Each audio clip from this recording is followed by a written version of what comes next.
Gimana tanggapan muka? Gue aja. Cek. Oke. Mungkin aku menambahkan aja kali ya, karena tadi udah dibilangin semua sama Ibu dan sama Pak Dwi gitu.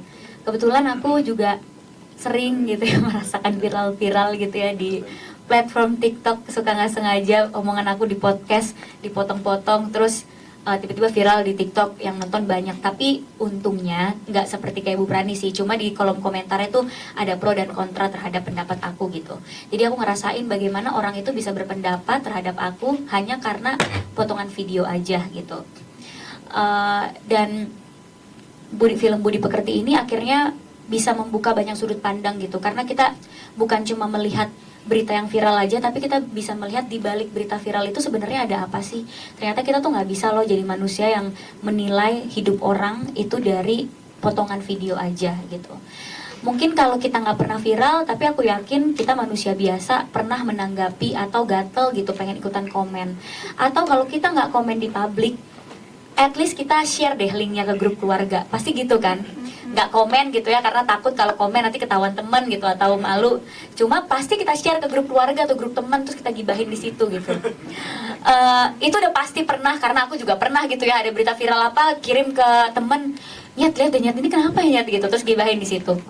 Nah mungkin buat kita itu hanya conversation gitu ya, itu hanya topik aja yang kita emang lagi omongin sama teman kita, dan berita-berita viral itu ya notifikasi aja.